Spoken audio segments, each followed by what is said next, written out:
So some of you no doubt noticed that there was not a new big picture last week, and the content was a little light outside of the review for Raya and the Last Dragon. The long and short of that is that without getting into the detail, between getting a little burned out on constant WandaVision updates for this and the side gig, wanting to beef up the review and backstock, and needing to help out with some last-minute family stuff, which is always going to come first for me, bottom line, something had to give. We're looking to be back on track this week, but since the whole not constantly focusing on WandaVision bit is now a lost cause, and also beside the point, I figured it'd be a little on the pointless side to make you keep waiting for this one, so with that in mind,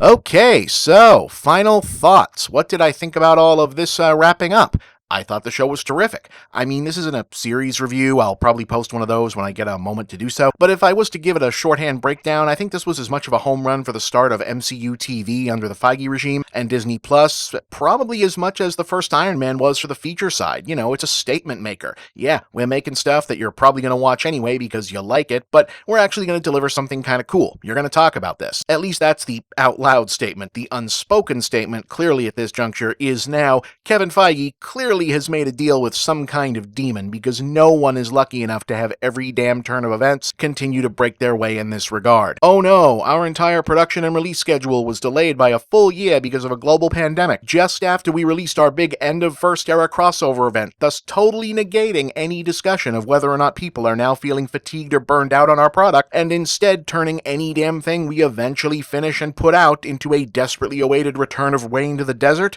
Poor us. Help.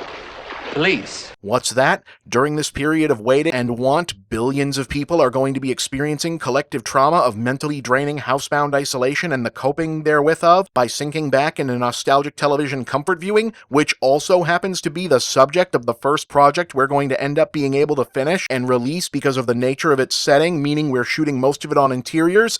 Gee, that's too bad, huh? Stop, don't come back. In all seriousness, though, in terms of the wrap-up, I think it all came together about as well as it could have under the circumstances. TV is hard to do. Multi-character TV is harder to do. Multi-character TV that's a sci-fi fantasy drama but also simultaneously riffing on and therefore recreating and partly existing in the realm of single-camera situation comedy is just a ridiculous lift, especially for something that's sincerely trying to be insightful about it and actually say something but also stay engaging as a show that more or less staked out itself out, Disney streaming service or not, as one of the more family-friendly pieces of its broader mega franchise. There was always going to be some sense of, well, I wish it was the weird, not quite right sitcom nightmare stuff more so, or I wanted more Jimmy and Darcy watching the show, or once we knew what was going on, I wanted more about the sword conspiracy, and however understandable that kind of thing is, I do hope some would reflect that the one part of the series that did turn out to be openly just foundation building for a future not otherwise related movie, i.e. giving Monica Rambeau her powers presumably ahead of blasting off her Captain Marvel 2 was, at least from where I sat, the secondary plot that felt the most shortchanged in terms of what it actually contributed to the overall story and vice versa. Likewise, even though they planted their flag pretty early on that this was actually going to be all about Wanda and Vision and not just a series of setups for other things, once you gesture at it, of course there was going to be people fixated on why wasn't it actually a surprise reveal of the X-Men or Fantastic Four, and conversely there'd be those who overstated what it was. No, I'm not sure that Marvel and Disney have reinvented genre TV as we know it here, but they've certainly produced a very cool example of the form, and I suspect a more successful one than even they may have expected. I'm genuinely curious to see how many of the first mainstream reviews for Falcon and the Winter Soldier include a touch of mild disappointment that what's been promised as a more straightforward action espionage series nonetheless isn't as weird and groundbreaking as WandaVision was. That's the risk you run. What I admired most on the other hand in terms of the technical approach to the storytelling as regards handling this continuity universe stuff is how self-confidently they worked it into the actual plotting and didn't seem to have changed their plans around any of it. The biggest actual surprise reveal that Agnes was Agatha Harkness was something that a lot of people who try to guess these things guessed way back before the show was even finished shooting, but they stuck to their guns on this being the correct path for the series to play out on, and they were right to do so. And as much as I know some people felt trolled by Evan Peters just being this giant red herring, like I said, it worked. Everyone kind of forgot how much more nosy the nosy neighbor was suddenly getting by that point.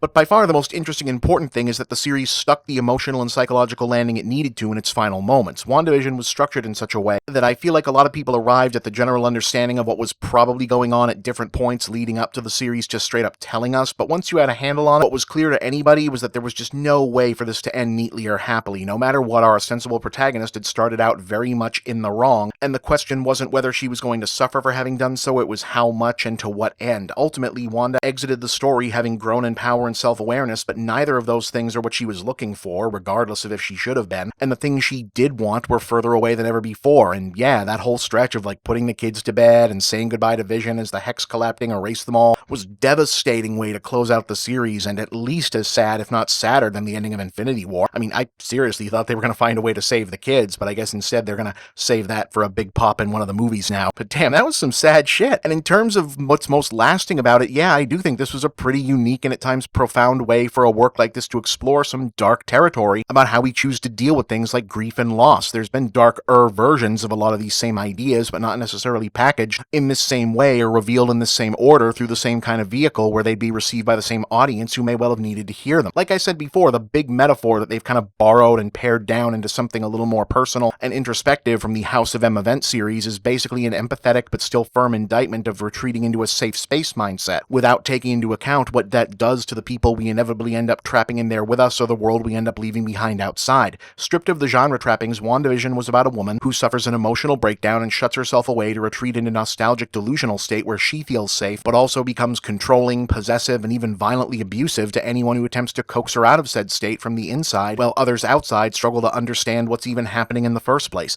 There's a lot of human relatability on all ends of that, but when you drop in the specifics of the family's sitcom formula adherence and the idea that right up to the end until it's in her face, she's still telling herself that what she's doing to Westview and the people there, regardless of whether she meant to do it in the first place, is okay or even good for them, because who wouldn't feel safe and secure going through the motions of a pleasant all-American situation comedy like the ones that had seemed like such a great alternative to her shitty childhood in a third world post-Soviet hellscape? I mean, that line about how they were having her nightmares when they were able to sleep was really disturbing deep shit when you think about what it implies in terms of forced adherence to someone else's conception of how the world is meant to be ordered. And without spelling it out in big neon letters, it definitely makes this the first instance we've really seen of the Marvel Cinematic Universe project engaging in any kind of real inward-looking introspection with its own role, to say nothing of its position in the Disney machinery as a global salesperson for uniquely American fantasies of power, security, heroism, and the way things are supposed to be. WandaVision's central theme and moral ultimately turned out to be about facing self-criticism, crystallized in hindsight when one realizes that the series' most iconic "it's a sitcom but also a superhero show" tableau of the floating couple living room argument was in fact a depiction of Wanda arguing with herself. And while one doubts that it represents some profound ideological change in the bigger corporate storm cloud above all of this, for an arm of the capitalist entity that once made Cinderella's castle rise from a swamp in Florida to spend 9 episodes of quasi-prestige television seriously calling into question the moral and psychological virtues implicit in remaking the world to conform to what you felt its ideal form should be as a child just because you now have the power to do that, certainly isn't nothing. I'm Bob, and that's the big picture.